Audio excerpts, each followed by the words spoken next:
আল্লাহর নামে করছি শুরু, আল্লাহর নামে করছি শুরু, জ্ঞান সাধনায় হব ধ্যানী।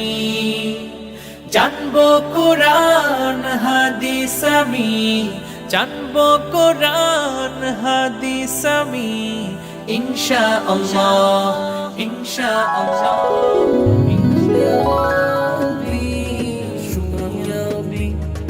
شكرا يا ربي شكرا يا ربي شكرا يا ربي شكرا يا ربي আসসালামু আলাইকুম ওয়া রাহমাতুল্লাহি ওয়া বারাকাতুহু। আলহামদুলিল্লাহি রাব্বিল আলামিন ওয়াস সালাতু ওয়াস সালামু আলা সাইয়্যিদিল আমবিয়াই ওয়াল মুরসালিন নবিয়িনা ওয়া আলা আলিহি ওয়া আসহাবিহি আজমাইন, আম্মা বা'দ। প্রিয় দর্শক, আপনাদের সবাইকে জানাচ্ছি অনেক অনেক মোবারকবাদ।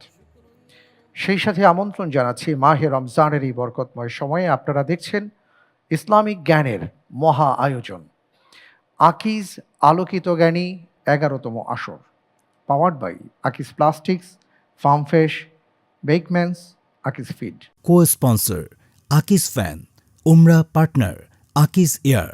আলহামদুলিল্লাহি হামদান কাসীরা। এই আয়োজনটি যখন আমরা করেছি, নানা জায়গা থেকে, বাংলাদেশের প্রত্যন্ত অঞ্চল থেকে আমাদের মাঝে এসছেন অনেক ধরনের ফুল। আমরা বলতে পারি আকিজ আলোকিত জ্ঞানী জ্ঞানীদের একটি বাগানে পরিণত হয়েছে, এবং এখানে এক একজন জ্ঞানী এক এক রকম সুবাস ছড়িয়ে যাচ্ছেন, যে জ্ঞানের সুবাসে আমরা সুশোভিত হচ্ছি। প্রিয় দর্শক, কিন্তু এই আয়োজন ধীরে ধীরে সমাপ্তির পথে এগিয়ে যাচ্ছে। আলহামদুলিল্লাহ, আমরা শুরু করেছিলাম মাহে রমজানের প্রথম দিন। আজকে দেখতে দেখতে ২৬তম রমাদানে পদার্পণ করেছি। আল্লাহ রব্বুল আলামিনের কাছে আমরা দোয়া করি আল্লাহ সুবহানাহু ওয়া তাআলা যেন আমাদের এই আয়োজনকে কবুল করেন। আমরা ১৪ জন প্রতিযোগী বন্ধুদের মধ্য থেকে ৮ জন, তারপরে ৫ জন, সেই ৫ জনের মধ্য থেকেই হচ্ছে চূড়ান্ত জ্ঞানের প্রতিযোগিতা।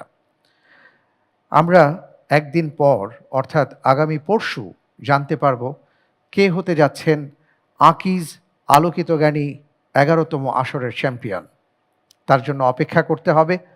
আজকের পর্বে এ পর্যায়ে আমি যাকে আমন্ত্রণ জানাচ্ছি মঞ্চে আসার জন্য, তিনি হচ্ছেন কক্সবাজারের বন্ধু সাজ্জাদ বিন আহসান।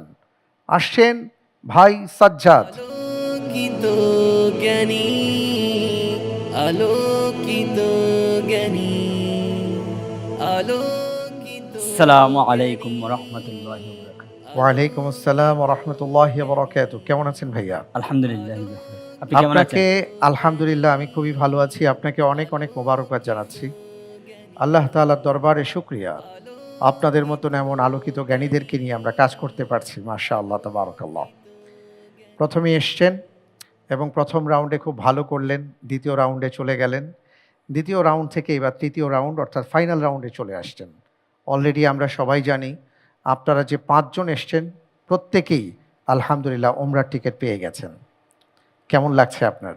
আসলে পিছনের যে দিনগুলো আছে এবং সামনে কি দিন হবে জিনিসটা যখন ভাবি, তখন আমার শরীর থেকে যেন ঘাম বের হয়, মানে খুশিতে আপ্লুত হই, বা যা এই খুশির আসলে কোনো ভাব প্রকাশের কোনো আমার কাছে ভাষা নেই। মাশাআল্লাহ, তাবারাকাল্লাহ। আল্লাহর দরবারে আমরা শুকরিয়া আদায় করছি। ইনশাআল্লাহ আপনার এই খুশি, আপনার এই হাসি যেন শেষ পর্যন্ত অটুট থাকে, আমরা সেই দোয়া করছি। আমিন। হবে, বসুন। আল্লাহর নামে করছি শুরু, আল্লাহর আলহামদুলিল্লাহ, আজকে আমাদের মাঝে উপস্থিত আছেন সাজ্জাদ বিন আহসান। আমরা সাজ্জাদ বিন আহসানের সাথে আজকে বিভিন্ন প্রশ্ন এবং উত্তরের মাধ্যমে অনেক কিছু জানবো। তবে সবচেয়ে বড় কথা হলো, আপনার জীবনের একটা সেরা ঘটনা ঘটতে যাচ্ছে আজকে।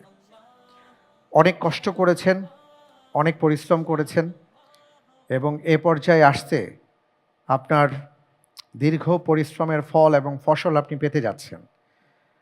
একটা কথা আছে, ইন্নামাল আমালু বিল খাওয়াতিম।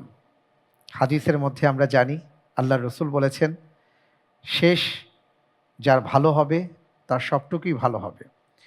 আমরা দোয়া করি আপনার শেষটা যেন ভালো হয়। আজকের পর্বতে যে প্রশ্নগুলো আমি করব আপনি যেন সুন্দরভাবে উত্তর প্রদান করতে পারেন। আল্লাহ সুবহানাহু ওয়া তাআলা আপনাকে যেন সেই তৌফিক দান করেন। আমিন। আল্লাহুম্মা আমিন। আমরা প্রশ্নোত্তরে যাব, তবে তার আগে আমাদের মাঝে যারা উপস্থিত আছেন ইন্টেলিজেন্ট প্যানেল এবং প্রিয়জন সহায়তায়, তাদের সাথে পরিচিত হয়ে নিচ্ছি। প্রিয় দর্শক, আমাদের মাঝে উপস্থিত আছেন আকিজ আলোকিত জ্ঞানী পরিবারের অন্যতম সদস্যবৃন্দ। আজকের পর্বে যারা ইন্টেলিজেন্ট প্যানেলে বসেছেন তারা প্রত্যেকেই ইতিপূর্বে এই চেয়ারে বসেছিলেন, আলোর দ্যুতি ছড়িয়েছিলেন। আমাদের মাঝে উপস্থিত আছেন আকিজ আলোকিত জ্ঞানী পরিবারের সদস্য, সাবেক প্রতিযোগী বন্ধু আব্দুল্লাহ আল মতিয়া। আসসালামু আলাইকুম রহমতুল্লাহি তাআলা ওয়া বারাকাতুহু। ওয়ালাইকুম আসসালাম ওয়া রাহমাতুল্লাহি ওয়া বারাকাতুহু। আপনাকে অনেক অনেক মোবারকবাদ জানাচ্ছি। আপনাকেও অনেক অনেক মোবারকবাদ। বারাকাল্লাহু ফিক। আমিন। আমাদের মাঝে আরও উপস্থিত হয়েছেন আমাদের আরও একজন রত্ন, আকিজ আলোকিত জ্ঞানী পরিবারের অন্যতম সদস্য, স্কলার, দাই ইলাল্লাহ, সম্মানিত শিক্ষক মোহতারাম রাকিব হুসাইন। আসসালামু আলাইকুম রহমতুল্লাহি ওবরাকাতুহ। ওয়ালাইকুম আসসালাম ওয়া রাহমাতুল্লাহি ওয়া বারাকাতুহু। আহলান ওয়া সাহলান। আপনাকে অনেক অনেক মোবারকবাদ জানাচ্ছি। হাইয়াকুমুল্লাহ। আমিও অনেক শুকরিয়া জ্ঞাপন করছি আপনাদের সকলকে। আল্লাহু বারিক ফিক। আমিন। প্রিয় দর্শক, আমাদের মাঝে আরও একজন উপস্থিত আছেন যিনি আলহামদুলিল্লাহ কোনো দিন মাদ্রাসায় পড়েননি, অথবা তিনি কখনো ধর্মীয় প্রতিষ্ঠান থেকে শিক্ষা লাভ করেননি। পরবর্তীতে আল্লাহ সুবহানাহু ওয়া তাআলা তাকে এমন জ্ঞান দান করেছেন যেই জ্ঞানের কারণে আকিজ আলোকিত জ্ঞানীতে এসে তিনি অসাধারণ জ্ঞান ছড়িয়েছেন আমাদের মাঝে। আমাদের মাঝে উপস্থিত আছেন টেক্সটাইল ইঞ্জিনিয়ার মোহতারাম মোহাম্মদ ইউসুফ। আসসালামু আলাইকুম রহমতুল্লাহি ওবরাকাতুহু। ওয়ালাইকুম আসসালাম রহমতুল্লাহি ওয়া বারাকাতুহু। ইউসুফ ভাই, আপনাকে অনেক অনেক মোবারকবাদ জানাচ্ছি। আপনাকেও অনেক মোবারকবাদ। জাযাকুমুল্লাহ খায়র। বারাকাল্লাহু ফিকুম। আপনাদের তিনজনকে অনেক অনেক মোবারকবাদ। আজকের পর্বে আপনি কাকে আমন্ত্রণ জানিয়েছেন আমাদের প্রিয়জন সহায়তায়?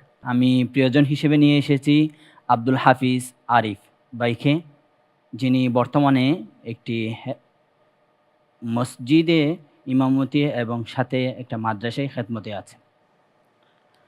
অনেক ধন্যবাদ আব্দুল হাফিজ সাহেব আপনাকে, যে আপনি আপনার একজন ভাই যিনি জ্ঞান নিয়ে কাজ করছেন, সেই জ্ঞানী ভাইকে জ্ঞান বিতরণের ক্ষেত্রে প্রিয়জন সহায়তার এই আসনে বসে উপভোগ করছেন। আল্লাহ তাআলা আপনাকে তৌফিক দান করুন। আপনি যেন আমাদের ভাই যখন প্রয়োজন মনে করবেন তখন যেন সহায়তা করতে পারেন, সেই তৌফিক আল্লাহ তাআলা আপনাকে দান করুন। আসসালামু আলাইকুম রহমতুল্লাহি ওয়া বারাকাতুহু। আল্লাহর কাছে তৌফিক কামনা করছি। জাযাকুমুল্লাহ খাইরান। বারাকাল্লাহু ফিক। আজকের ফাইনাল রাউন্ড বা আপনার জন্য চূড়ান্ত রাউন্ডের চূড়ান্ত পর্ব আমি বলবো, কারণ আজকের পরে তো আর কোনো সুযোগ নেই। শুধু একটা ছোট্ট কাজ বাকি থাকবে, সেটা হলো ঝটপট রাউন্ডের যে প্রশ্নগুলো থাকবে সেটা আমি গ্র্যান্ড ফিনালে আপনাকে করব। এছাড়া বাকি যে 3টি ধাপ আছে, প্রথমে 3টি, তারপরে 4টি, তারপরে 4টি, আমি সেই প্রশ্নগুলো আজকে করব ইনশাআল্লাহ তাআলা। নিয়ম আগের মতোই থাকবে। আমি দোয়া করি আপনার জন্য, আপনি যেন খুব সুন্দরভাবে প্রশ্নগুলোর উত্তর প্রদান করতে পারেন। আমিন আমিন। আমরা শুরু করছি তাহলে। ইনশাআল্লাহ। প্রথম ধাপে 3টি প্রশ্ন, প্রত্যেকটি প্রশ্নের সঠিক উত্তরের জন্য 4 করে নম্বর পাবেন। ভুল হয়ে গেলে 2 নম্বর মাইনাস হয়ে যাবে। আর চিন্তা করার জন্য 45 সেকেন্ড সময় পাবেন। শুরু করছি ইনশাআল্লাহ। আপনার জন্য প্রথম প্রশ্ন। পবিত্র কোরআনে কাদেরকে অধিক নিকৃষ্ট এবং সর্বাধিক পথভ্রষ্ট বলে অভিহিত করা হয়েছে? এ মুশরিকদের, বি মুনাফিকদের, সি নাসারাদের, ডি ইহুদিদের।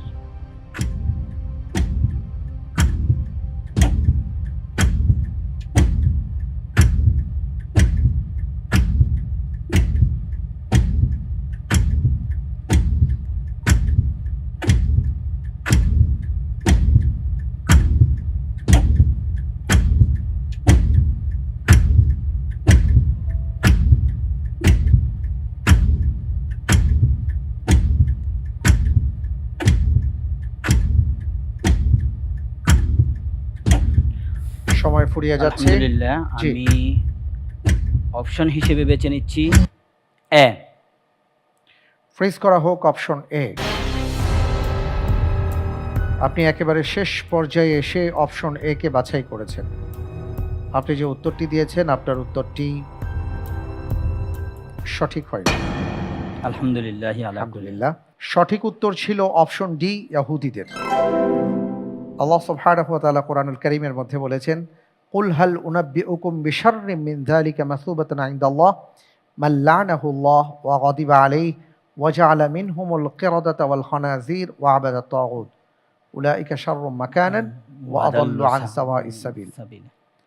যে আমি কি তোমাদেরকে আল্লাহর নিকট পরিণতির বিচারে এর চেয়ে মন্দ কিছু সংবাদ দেব, যাকে আল্লাহ লানত দিয়েছেন, যার উপর ক্রোধান্বিত হয়েছেন, এবং যাদের মধ্য থেকে বাঁদর ও শূকর বানিয়েছেন, তারা তাগুতের উপাসনা করেছে, তারাই অবস্থানে মন্দ এবং সোজা পথ থেকে সর্বাধিক বিচ্যুত।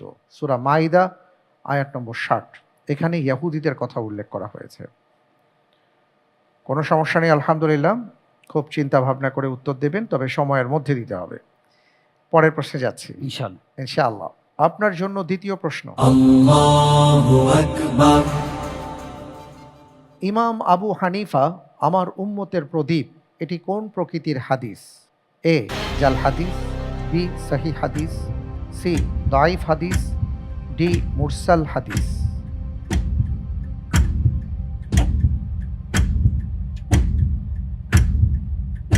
আলহামদুলিল্লাহ, আমি উত্তর হিসেবে বেছে নিচ্ছি এ। এ জি। ফ্রিজ করা হোক অপশন এ। আপনি বলছেন জাল হাদিস। জি। আপনি যে উত্তরটি দিয়েছেন আপনার উত্তরটি সঠিক উত্তর। আলহামদুলিল্লাহ। আলহামদুলিল্লাহ। এমন কিছু বর্ণনা পাওয়া যায় যেটা প্রচার করা হয় এবং সম্মান জানাতে গিয়ে এটাকে হাদিস বা হাদিসের পর্যায়ে নিয়ে যাওয়ার একটা চেষ্টা করা হয়েছে। এ প্রসঙ্গে আরেকটু আমরা বিস্তারিত জানবো। আব্দুল্লাহ আল মতি আছেন আমাদের মাঝে। জি। যাদের কাছ থেকে কোরআন এবং সুন্নাহ নেওয়া হয় বা নেওয়া যায় তাদের সংখ্যা অনেক, তবে সেই সংখ্যাগুলোর মাঝে সবচেয়ে প্রসিদ্ধিতে লাভ করেছিলেন 4 জন ইমাম। প্রথমজন ইমাম আবু হানিফা রাহিমাহুল্লাহ, যিনি ইরাকের কুফায় 80 হিজরিতে জন্মগ্রহণ করেছিলেন এবং 150 হিজরিতে বাগদাদের কারাগারে মৃত্যুবরণ করেছেন। দ্বিতীয়তে রয়েছেন ইমাম মালিক রাহিমাহুল্লাহ, যিনি 93 হিজরিতে মদিনায় জন্মগ্রহণ করেছেন এবং 179 হিজরিতে মদিনাতে ইন্তিকাল করেছেন। তৃতীয়ত রয়েছেন ইমাম শাফিঈ রাহিমাহুল্লাহ, যিনি 150 হিজরিতে ফিলিস্তিনের গাজায় জন্মগ্রহণ করেছেন এবং 204 হিজরিতে মিশরের ফুস্তাত শহরে ইন্তিকাল করেছেন। এবং সর্বশেষে রয়েছেন ইমাম আহমদ বিন হাম্বল রাহিমাহুল্লাহ, যিনি 164 হিজরিতে বাগদাদে জন্মগ্রহণ করেছেন এবং 241 হিজরিতে বাগদাদে মৃত্যুবরণ করেছেন।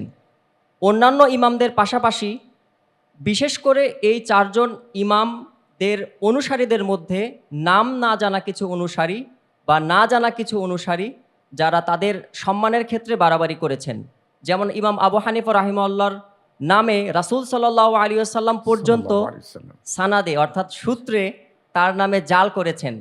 যেমন রাসূল সাল্লাল্লাহু আলাইহি ওয়াসাল্লাম তিনি নাকি বলেছেন, সায়াকুনু ফি উম্মতি রাজুলুন ইকালু লাহু নু'মান হুয়া সিরাজু উম্মতি, আমার উম্মতের মধ্যে অচিরেই এমন একজন ব্যক্তি আসবেন যার নাম হবে নু'মান, সে হবে এ উম্মতের বা আমার উম্মতের প্রদীপ স্বরূপ।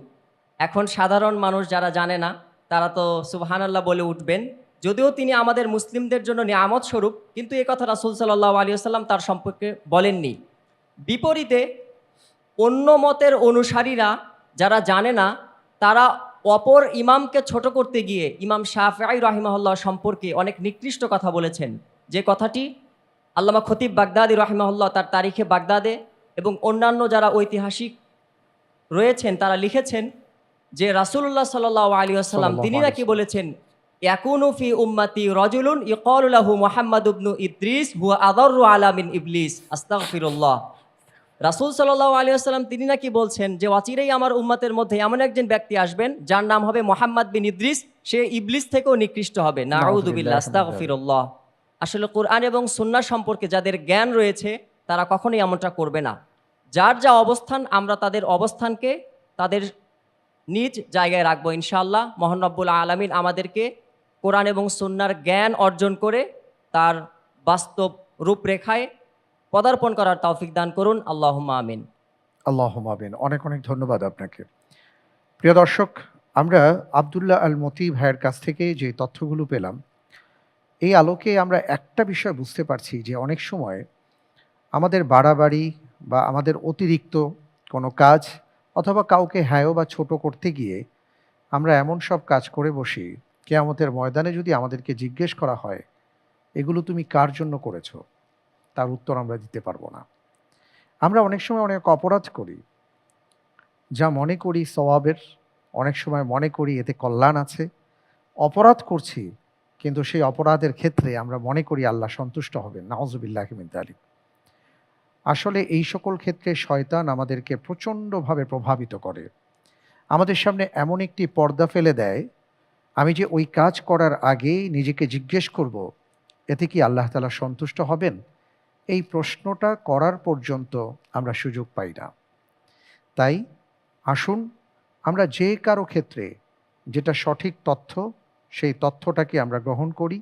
পাশাপাশি আল্লাহ তাআলা যাকে যে অবস্থায় যে সম্মান দিয়েছেন, সে যেই হন না কেন, তাকে তার সম্মানের জায়গায় আমরা দেখে, তাকে সেই দৃষ্টিতে দেখে তাকে সম্মান প্রদর্শন করার চেষ্টা করি। আল্লাহ তৌফিক দান করুন, আমিন। আর পরিশেষে আরেকটি কথা না বললেই নয়, রাসূল সাল্লাল্লাহু আলাইহি ওয়াসাল্লাম হাদিসের ব্যাপারে খুব ভয়াবহ একটি বার্তা দিয়েছেন। মান কাযিবা আলাইয়া মুতাআম্মিদান ফালিয়াতাবাওয়া মাকআদাহু মিনান নার। যে আমার নামে আমার কথা বলে কোনো একটা মিথ্যে চালিয়ে দেবে, সে যেন জেনে নেয় জাহান্নামে সে তার একটা স্থান করে নিল। আল্লাহ তাআলা আমাদেরকে হেফাজত করুন। আমরা কোনো ক্ষেত্রেই কোনো ব্যাপারেই মিথ্যার আশ্রয় দিব না। আল্লাহ রাব্বুল আলামিন সবাইকে হেফাজত করুন। আমরা পরের প্রশ্নে যাচ্ছি ইনশাআল্লাহ। আপনার জন্য এবারের প্রশ্ন, মানবাধিকার ও সাংবাদিকতায় ২১শে পদক ২০২৫ পেয়েছেন কে? এ Mahmudur Rahman, B Mehedi Hasan Khan, C Mohammad Yusuf Chowdhury, D Shahidul Alam.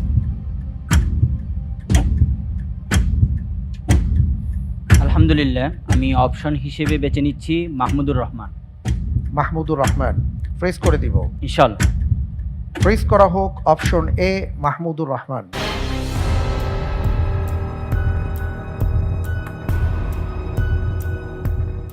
আপনি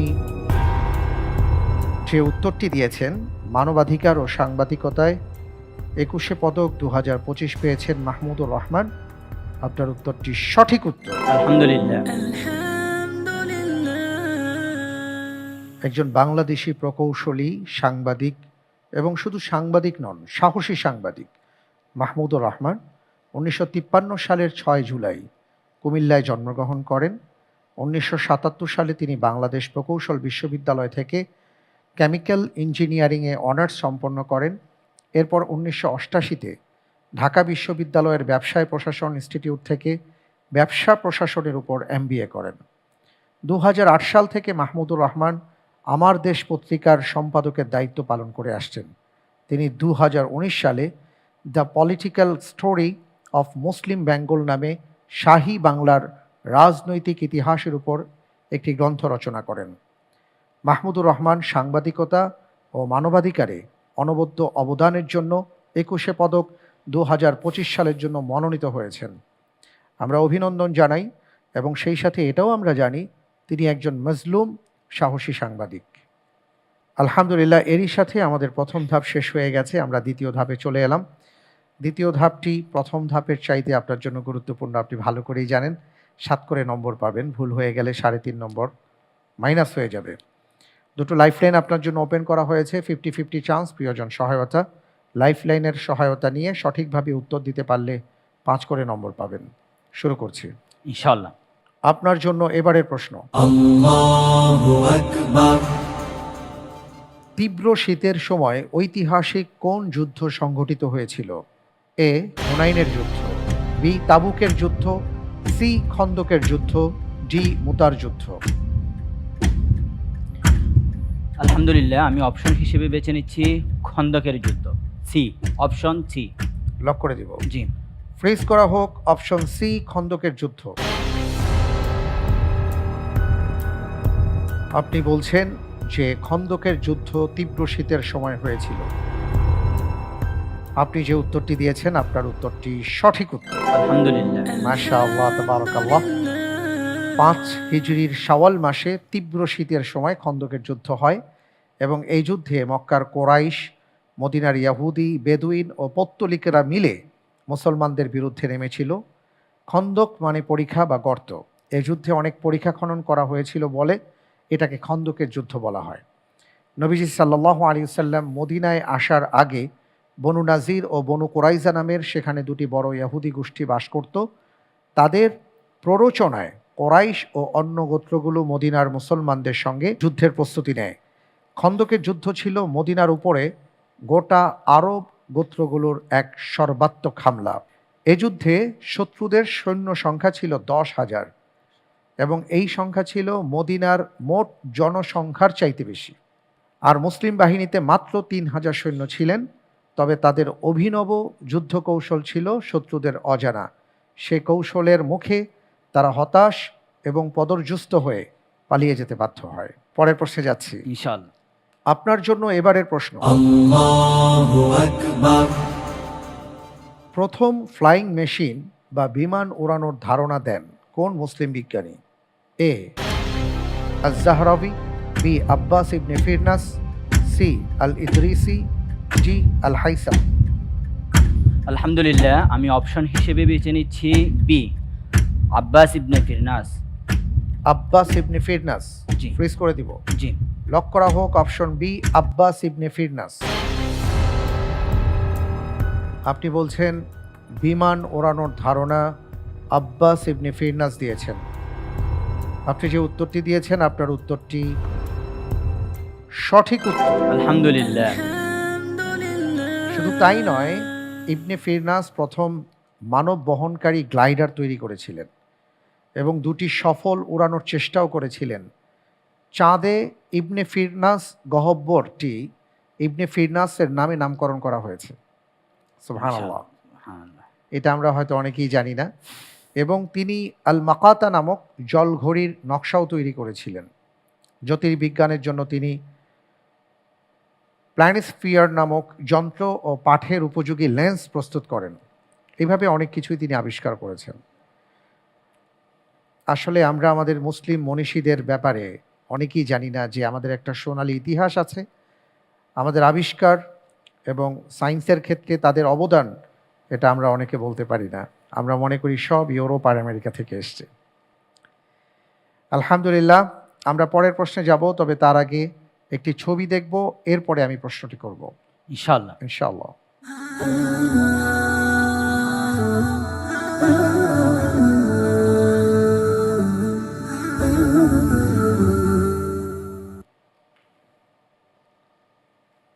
প্রশ্নে যাচ্ছি ইনশাআল্লাহ। আপনার জন্য এবারের প্রশ্ন।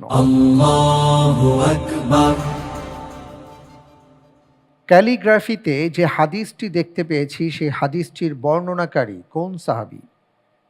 অপশন এ আবু হুরায়রা, অপশন বি আয়েশা রাদিয়াল্লাহু তাআলা আনহা, অপশন সি ওসমান রাদিয়াল্লাহু তাআলা আনহু, অপশন ডি আলী রাদিয়াল্লাহু তাআলা আনহু। আলহামদুলিল্লাহ, আমি অপশন হিসেবে বেছে নিচ্ছি সি, ওসমান ইবনে আফফান রাদিয়াল্লাহু তাআলা আনহু। ফ্রিজ করে দিব ইনশাআল্লাহ। ফ্রিজ করা হোক অপশন সি, ওসমান রাদিয়াল্লাহু তাআলা আনহু। আপনি যে উত্তরটি দিয়েছেন আপনার উত্তরটি সঠিক উত্তর। আলহামদুলিল্লাহ। আলহামদুলিল্লাহ। এখানে খায়রুকুম মান তাআল্লামাল কুরআনা ওয়া আল্লামা, এই ঐতিহাসিক হাদিসটি ছিল যেটা আমরা ক্যালিগ্রাফিতে দেখতে পেলাম যে তোমাদের মধ্যে সর্বোত্তম ব্যক্তি তিনি, সর্বশ্রেষ্ঠ ব্যক্তি তিনি, যিনি নিজে কোরআন শিখেন এবং অপরকে শিক্ষা প্রদান করেন। সুবহানাল্লাহ। পরের প্রশ্নে যাওয়ার আগে আপনার কাছে আমার একটা প্রশ্ন। আপনি যদি 3 লক্ষ টাকা অথবা 2 লক্ষ অথবা 1,75,000 বা 50, সর্বনিম্ন তো 50,000 টাকা, আপনি এই অর্থটা পেলে কি করবেন? রাসূল সাল্লাল্লাহু আলাইহি ওয়াসাল্লামকে এক সাহাবী রাদিয়াল্লাহু তাআলা আনহু প্রশ্ন করেছিলেন, ইয়া রাসূলুল্লাহ, আমাকে এমন কোন আমল শিখিয়ে দিন যে আমলের মাধ্যমে আমি জান্নাতে প্রবেশ করতে পারবো এবং জাহান্নাম থেকে রক্ষা পাবো। আচ্ছা, তো রসুল সাল্লাল্লাহু আলাইহি ওয়াসাল্লাম তখন উত্তরে দিয়েছিলেন, তুমি এমন একটা প্রশ্ন করেছো যেটা হচ্ছে বড়, যেটা আমলকারীর হিসেবে অবশ্যই। তো আপনি যেই প্রশ্নটা করলেন, যদি এই টাকা পাই তাহলে আমি আসলে কি করব। জি, আমি এখানে আসার আগ পর্যন্ত বা আপনি জিজ্ঞেস করার আগ পর্যন্ত চিন্তা করি নাই মানে ওই টাকা পেলে কি করব। তবে আমার সবচেয়ে যেই লক্ষ্যটা ছিল সেটা হচ্ছে আল্লাহ যেন আমাকে উমরা দান করেন। তো সুবহানাল্লাহ। আলহামদুলিল্লাহ ওটা পেয়ে গেছি। এরপরে বাকি যেটা আছে এটা আমি আমার ফ্যামিলির উপর ছেড়ে দেব। আচ্ছা, ওনারা যেটা ভালো মনে করবেন। জি ইনশাআল্লাহ। ইনশাআল্লাহ, তাবারাকাল্লাহ। অনেক অনেক ধন্যবাদ। আলহামদুলিল্লাহ, আপনার ফ্যামিলিতে যারা আছেন তারা দেখছেন, শুনছেন, ইনশাআল্লাহ তারা চিন্তা ভাবনা করবেন। সামনে বিয়ে শাদির ব্যাপারে তো মহারণার ব্যাপার আছে, সেটাও কাজে লাগতে পারে। দেখা যাক কি হয়। আমরা পরের প্রশ্নে যাব ইনশাআল্লাহ। ইনশাআল্লাহ। ইনশাআল্লাহ। আপনার জন্য পরের প্রশ্ন, খাবার খেয়ে শুকরিয়া আদায়কারী কোন ব্যক্তির ন্যায় সওয়াবপ্রাপ্ত? এ, পায়ে হেঁটে হজ আদায়কারী, বি, সবরকারী সাইমের, সি, অগ্রিম জাকাত আদায়কারী, ডি, আল্লাহর রাস্তায় জিহাদকারী।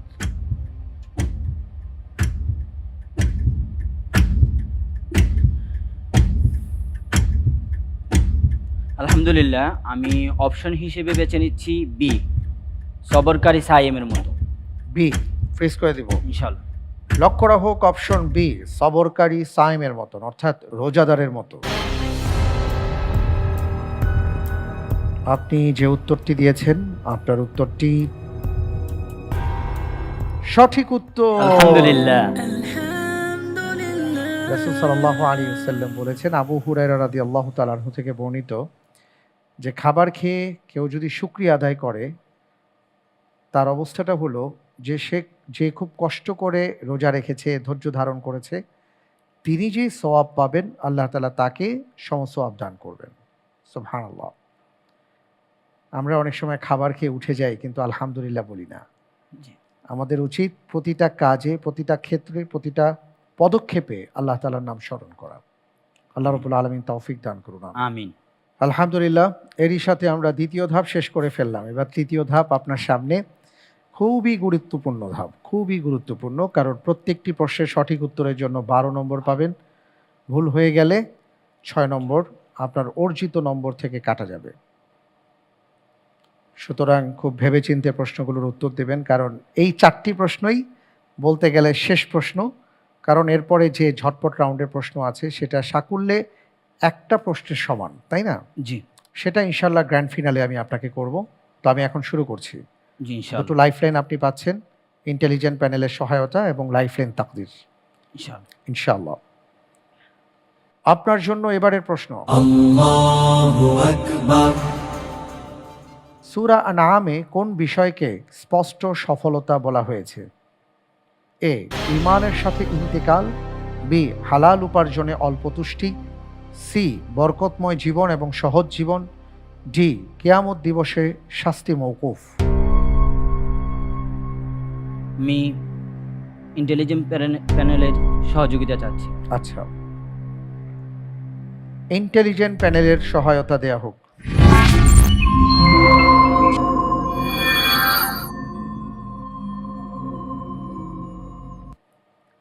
আমাদের প্রতিযোগী ভাই অত্যন্ত সফলতার সাথে এবং খুব সাফল্যের সাথে এগিয়ে যাচ্ছেন মাশাআল্লাহ।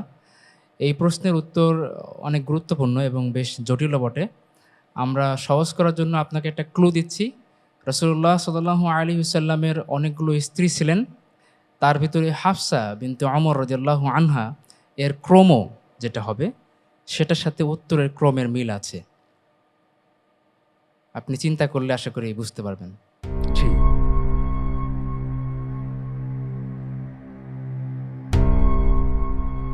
হযরত হাফসা রাদিয়াল্লাহু তাআলা আনহা, ওনাকে রাসূল সাল্লাল্লাহু আলাইহি ওয়াসাল্লাম চতুর্থ স্ত্রী হিসেবে ছিল, যদি হযরত খদিজা থেকে হিসেব করা হয়। এখন জীবিত নাই, এই হিসেবে জীবিত না মৃত সবগুলো মিলিয়ে আসলে জিনিসটা জটিল হয়ে গেছে। তবু আলহামদুলিল্লাহ আমি উত্তর হিসেবে বেছে নিচ্ছি কিয়ামত দিবসে শাস্তি মওকুফ। কিয়ামত দিবসে শাস্তি মওকুফ। ফ্রিজ করা হোক অপশন ডি, কিয়ামত দিবসে শাস্তি মওকুফ। আপনি একটা ক্লু থেকে প্রশ্নটির উত্তর দেওয়ার চেষ্টা করেছেন। আপনি যে উত্তরটি দিয়েছেন এবং আপনি বলার আগেও বলেছেন যে ক্লু যেভাবে আমি পেয়েছি সেই পাওয়ার মধ্যে আপনার আবার কিছু প্রশ্ন ছিল, কিন্তু সেই প্রশ্ন যেহেতু করার কোনো সুযোগ ছিল না, তাই আপনি ওই ক্লুর উপর ভিত্তি করে আপনার চিন্তার সাথে মিলিয়ে আপনি উত্তর দিয়েছেন অপশন ডি। আপনি যে উত্তরটি দিয়েছেন আপনার উত্তরটি সঠিক উত্তর। আলহামদুলিল্লাহ। জি, কিয়ামত দিবসে শাস্তি মওকুফ। ওয়ামান ইউসরিফ আনহু ইয়াওমাইযিন ফাকাদ রাহিমা ওয়া যালিকাল ফাওজুল মুবিন। যেদিন তার কাছ থেকে জাহান্নামের শাস্তি সরিয়ে নেওয়া হবে, আল্লাহ তাকে অবশ্যই রহম করবেন, আর সেটাই স্পষ্ট সফলতা। সূরা আনআম 16 নম্বর আয়াত। জি আলহামদুলিল্লাহ, মাশাআল্লাহ, তাবারাকাল্লাহ। পরের প্রশ্নে যাব ইনশাআল্লাহ। আপনার জন্য এবারের প্রশ্ন, কোন খলিফা দিনের শুরুর ভাগে সারা রাজ্যে ঘুরে বেড়াতেন এবং সৎ কাজের আদেশ ও অসৎ কাজের নিষেধ করতেন? এ ওমর ইবনে আব্দুল আজিজ, বি আবু জাফর আল মনসুর, সি হারুনুর রশিদ, ডি মোহাম্মদ আল ফাতিহ।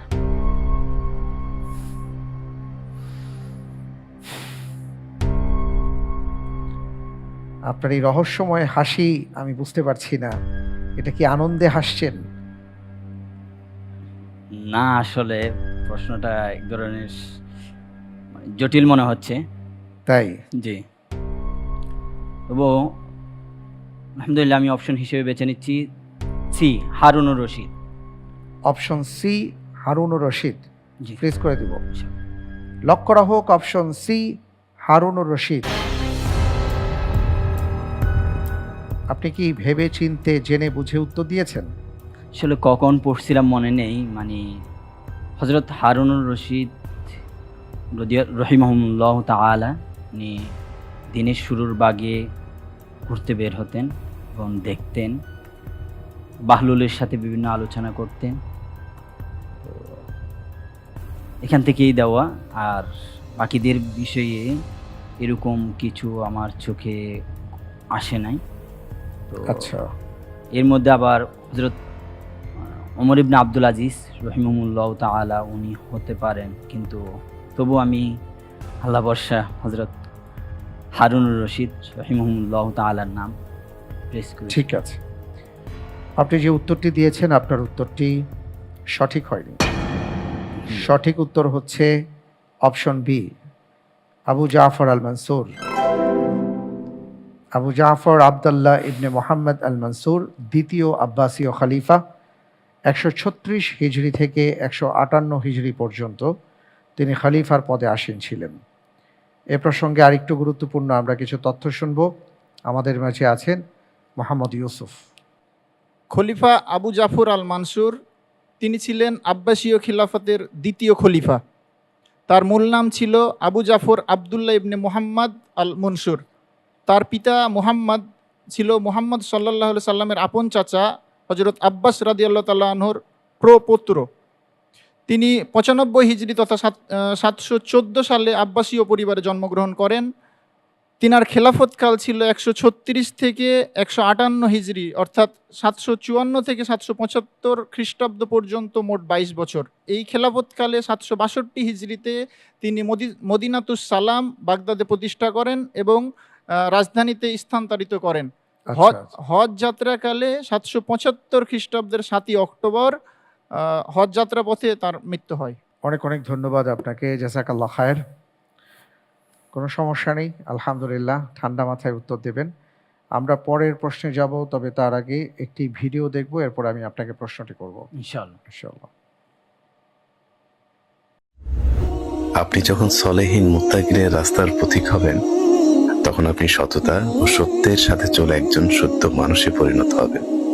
কিন্তু আপনার পথ কঠিন, বন্ধুর হবে। আপনি যত সৎ ও সত্য হবেন, আপনাকে খারাপ চোখে দেখার মানুষের সংখ্যা ততই বাড়বে।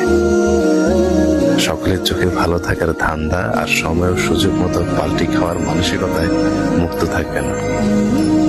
আপনি সবার নয়, নিজের চোখে ভালো থাকার চেষ্টাই করবেন, কারণ আপনি জানেন আপনার রব আপনার ভেতর বাহির সব দেখছেন। আত্মগরিমা, আত্মপ্রচার বা জনপ্রিয়তায় আপনার মন ব্যাকুল হবে না, বরং ভীত থাকবেন।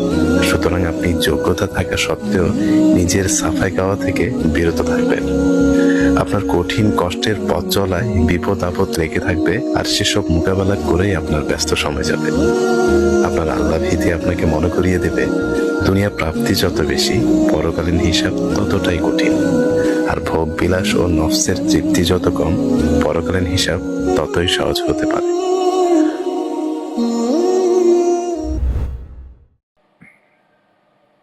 আমরা একটি চমৎকার লেখা, যেটা আবৃত্তি আকারে শুনলাম, বাংলাদেশের বিশিষ্ট লেখিকা সালমা সেহেলি লিখেছেন। আমরা এবার প্রশ্নে যাব ইনশাআল্লাহ। ইনশাআল্লাহ। আপনার জন্য এবারের প্রশ্ন, মানুষ যদি কোনো পাপ নাও করে তবুও রাসূল সাল্লাল্লাহু আলাইহি ওয়াসাল্লাম তাঁর উম্মতের ব্যাপারে কোন বড় পাপের আশঙ্কা করেছেন? এ, আত্ম অহমিকা, বি, গোপন শিরক, সি, গীবত, ডি, উপরের সবগুলো। আলহামদুলিল্লাহ, আমি উত্তর হিসেবে বেছে নিচ্ছি বি, গোপন শিরক। গোপন শিরক জি। ফেস করে দিব? ইনশাআল্লাহ। ঠিক তো? জি। লক করা হোক অপশন বি, গোপন শিরক।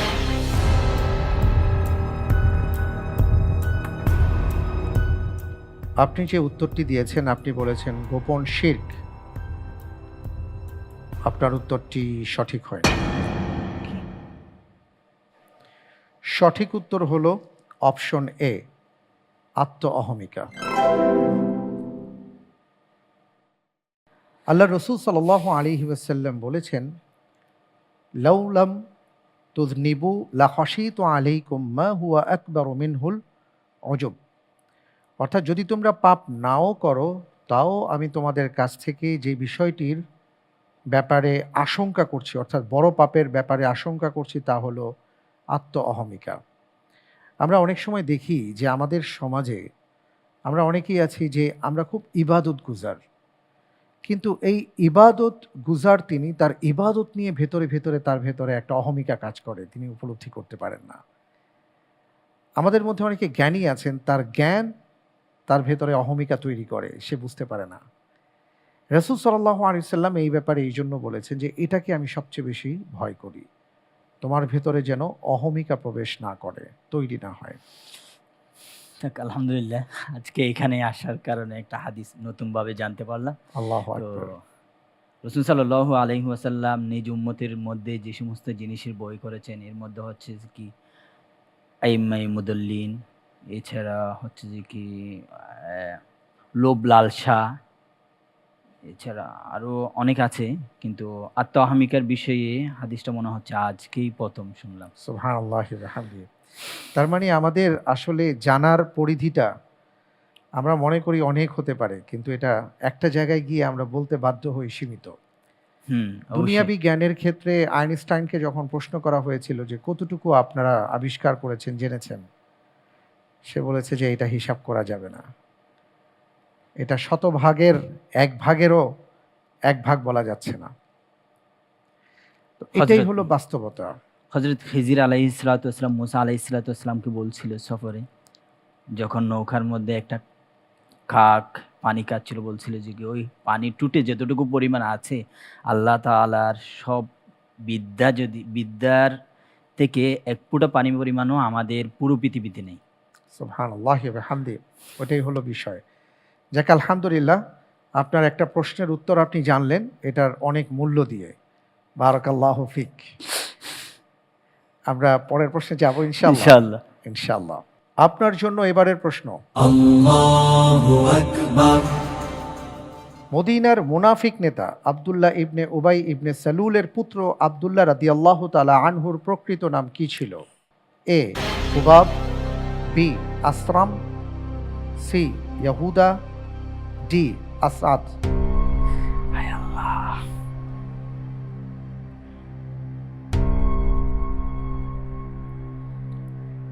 সর্বশেষ প্রশ্ন আপনার জন্য।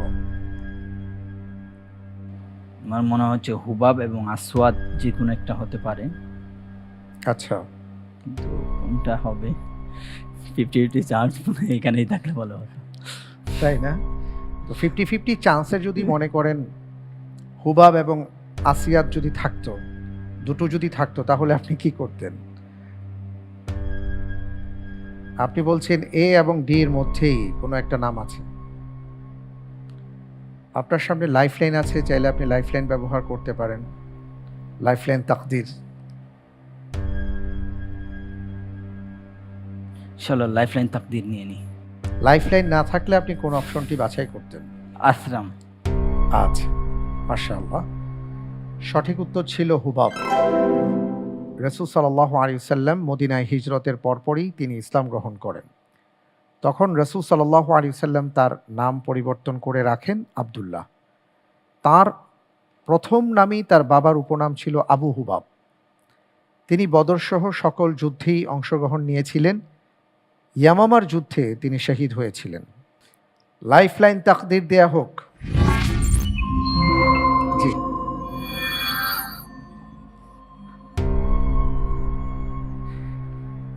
জি, অনেক অনেক ধন্যবাদ। আপনি এর আগে 11তম প্রশ্নটিতে চেষ্টা করেছেন এবং আপনার মনে হয়েছিল যে এ অথবা ডি, যাই হোক, পরবর্তীতে আপনি লাইফলাইন তাকদীর নিয়েছেন। তো আপনার তাকদীর এখানে আছে। আল্লাহ সুবহানাহু ওয়া তাআলা কি লিখে রেখেছেন আমরা জানি না। আপনি কি উত্তর দিতে পারবেন কি পারবেন না, অবশ্যই আমি দোয়া করি, আমরা সবাই দোয়া করি প্রিয় দর্শক, যাতে করে শেষ প্রশ্নের উত্তরটি আমাদের ভাই সাজ্জাদ সুন্দরভাবে দিতে পারেন। আমিন। আপনার জন্য তাকদীর প্রশ্ন। জান্নাতে যাওয়ার জন্য একটি আমল শিখতে চাইলে আবু বারজা আল আসলামী রাদিয়াল্লাহু তাআলা আনহুকে নবী সাল্লাল্লাহু আলাইহি ওয়াসাল্লাম কোন আমলটির কথা বলেছিলেন? প্রশ্নটা আরেকবার। জান্নাতে যাওয়ার জন্য আমল শিখতে চাইলে আবু বারজা আল আসলামী রাদিয়াল্লাহু তাআলা আনহুকে রাসূল সাল্লাল্লাহু আলাইহি ওয়াসাল্লাম কোন আমলটির কথা বলেছিলেন? আবু বারজা। হ্যাঁ, এটা তো হযরত আনাস রাদিয়াল্লাহু তাআলা আনহুর হাদিস মনে হয়, যেটা লম্বা হাদিস, যেখানে উনি আসছিলেন রাসূল সাল্লাল্লাহু আলাইহি ওয়াসাল্লামের কাছে। উনি বলছিলেন যে কি দ্রুত বলতে হবে। হ্যাঁ, ইয়া রাসূলুল্লাহ, মানে উনি বলছে যে আপনার কাছে আমার ওলি আসছিল, এই বলছে, অর্থাৎ ফরজ নামাজ ফরজ হয়েছে, রোজা ফরজ হয়েছে বা অন্যান্য যেটা আছে। তো রাসূল সাল্লাল্লাহু আলাইহি ওয়াসাল্লামকে বলছে, ইয়া রাসূলুল্লাহ, এগুলো করলে কি, হ্যাঁ আপনি এগুলো করলে জান্নাতে চলে যাবেন।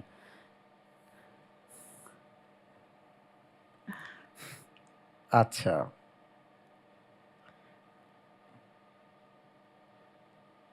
আপনি যে কথাটি বলেছেন আসলে আপনার উত্তরটি সঠিক হয়নি। আলহামদুলিল্লাহ। আলহামদুলিল্লাহ, সঠিক উত্তরটি ছিল জনপদ থেকে কষ্টদায়ক বস্তু অপসারণ করা। আমতিল আদা আন তারিকিন নাস, রাসূল সাল্লাল্লাহু আলাইহি ওয়াসাল্লাম তাকে বলেছিলেন, তুমি যদি জান্নাতে যেতে চাও তাহলে জনপদ থেকে কষ্টদায়ক বস্তু সরিয়ে দাও। আলহামদুলিল্লাহ, সবচেয়ে বড় কথা হলো যে আপনার মাধ্যমে আমরা খুব গুরুত্বপূর্ণ একটি হাদিস শিখলাম। আজকে আমরা রাস্তার প্রতিবন্ধকতা করে অনেক কিছু করি, যেখানে রাসূল সাল্লাল্লাহু আলাইহি ওয়াসাল্লাম বলেছেন জান্নাতে যাবার জন্য আমল হলো রাস্তা থেকে কষ্টদায়ক বস্তু সরিয়ে দেয়া। আরও একটা হাদিসের মধ্যে আসছে ঈমানের শাখা প্রশাখা নিয়ে, সেখানেও রাসূল সাল্লাল্লাহু আলাইহি ওয়াসাল্লাম বলেছেন ইমাতাতুল আযা আনিত তারিক। এখানে বলেছেন আমতিল আদা আন তারিকিন নাস, মানুষের যে রাস্তা বা জনপদ থেকে কষ্টদায়ক বস্তু সরিয়ে দাও। কিন্তু আমরা মানুষের রাস্তার প্রতিবন্ধকতা তৈরি করছি। আমরা কিভাবে জান্নাতে যাব? প্রিয় দর্শক, এই হাদিস আমাদেরকে এই শিক্ষা দেয়, আসুন মানুষের যাওয়ার পথকে আমরা সহজ করি। আল্লাহ তাআলা আমাদেরকে তৌফিক দান করুন, আমিন। এরই সাথে আজকের পর্বে আমার কাছে যে প্রশ্নগুলো ছিল সেই প্রশ্নগুলো আমি করেছি এবং তার উত্তর জেনেছি আপনার মাধ্যমে। আলহামদুলিল্লাহ হামদান কাসীরা। সবচেয়ে বড় কথা হলো যে আপনি প্রশ্নগুলোর উত্তর সব দিতে পারবেন, এটা স্বাভাবিক বিষয় না, এটা অস্বাভাবিক ব্যাপার। কারণ একটা মহাসমুদ্রের মধ্যেই আপনারা ঝাঁপ দিয়েছেন। আকিজ আলোকিত জ্ঞানী এই আয়োজনের সবচেয়ে বড় বিষয় হলো এটাই যে এখানে কোনো সিলেবাস নেই। আপনি পড়াশোনা করে আসবেন, আমরা আপনাকে প্রশ্ন করব। আমরাও যে সব জানি তা না। তো এর মধ্য থেকেই আপনার মাধ্যমে আমরা কিছু বিষয় বা আপনাদের মাধ্যমে আমরা কিছু বিষয় জানার চেষ্টা করি, জ্ঞান অর্জন করি। এটাই হলো সবচেয়ে বড় বিষয়। আর একে উসিলা করে আপনি যা অর্জন করেছেন, যা জ্ঞান অর্জন করেছেন, সেই সম্পদ একান্তই আপনার। এটা এমন একটা আলো আপনি এখন তৈরি করেছেন আলহামদুলিল্লাহ, যে আলো থেকে হাজারো আপনি বাতিঘর তৈরি করতে পারবেন আলহামদুলিল্লাহ। এটাই হলো বড় বিষয়। তো ইনশাল্লাহ সমস্যা নেই, গ্র্যান্ড ফিনালে আপনার সাথে আমার দেখা হবে এবং সেই দিন আমি জানাবো যে আপনি মোট কত নম্বর পেয়েছেন। পাশাপাশি আরেকটা রাউন্ড রয়ে গেছে, ঝটপট রাউন্ড, তখন আমি আপনাকে ঝটপট প্রশ্নগুলো করবো ইনশাআল্লাহ। সে পর্যন্ত আপনার কাছ থেকে বিদায় নিচ্ছি ইনশাআল্লাহ। আলহামদুলিল্লাহ হামদান কাসীরা। আমরা আজকে খুব গুরুত্বপূর্ণ কিছু প্রশ্ন এবং উত্তর জানলাম আমাদের ভাই সাজ্জাদ বিন আহসানের মাধ্যমে। প্রিয় দর্শক, এটাই আমাদের মূল বিষয়। আমরা জ্ঞান অর্জন করব, আমরা জানব, আমরা বুঝব এবং যে বিষয়ে সম্পর্কে আমাদেরকে উদ্বুদ্ধ করা হয়েছে, আদেশ বা নির্দেশনা দেওয়া হয়েছে, তা আমরা পালন করব। যে বিষয়ে নিষেধ করা হয়েছে তা থেকে বেঁচে থাকার চেষ্টা করব। তাহলেই আমাদের এই আয়োজন সফল হবে ইনশাআল্লাহ। আলহামদুলিল্লাহ, আমরা অনুষ্ঠানের একেবারে শেষ পর্যায়ে চলে এসেছি, বিদায় নেব। বিদায় নেবার আগে আপনাদের জন্য আমাদের জ্যাকপট প্রশ্ন। রমজানের সিয়ামের পর সর্বোত্তম সিয়াম কোনটি? উত্তর জানা থাকলে আলোকিত জ্ঞানীর ফ্যান পেজে যে গুগল ফর্ম রয়েছে তা ওপেন করে সঠিক উত্তর লিখে পাঠিয়ে দিন রাত 12টার মধ্যে। সঠিক উত্তরদাতাদের মধ্য থেকে লটারির মাধ্যমে আমরা 2 জন বিজয়ীর নাম ঘোষণা করব। তাদের জন্য থাকছে বেকম্যান এবং ফার্মফ্রেশের সৌজন্যে আকর্ষণীয় গিফট হ্যাম্পার। এবার জানিয়ে দিচ্ছি গত পর্বের 2 জন বিজয়ীর নাম। আবরারুল হক, নেত্রকোনা জেলার বন্ধু, মোবাইল নম্বর 01680-876 এবং বরিশালের বন্ধু রাসেল মাহমুদ, মোবাইল নম্বর 01718-721। অনেক অনেক মোবারকবাদ আপনাদের। আজ তাহলে এ পর্যন্ত। আজকের পর্বে যারা ইন্টেলিজেন্ট প্যানেল এবং প্রিয়জন সহায়তায় ছিলেন, আপনাদের সবাইকে, প্রিয় দর্শক, আপনাদের সবাইকে অনেক অনেক মোবারকবাদ জানিয়ে আল্লাহ হাফিজ। আসসালামু আলাইকুম ওয়া রাহমাতুল্লাহি ওয়া বারাকাতুহু। জয়ের শপথ শুধু জানি ইনশাআল্লাহ, ইনশাআল্লাহ, ইনশাআল্লাহ, ইনশাআল্লাহ হব আমি।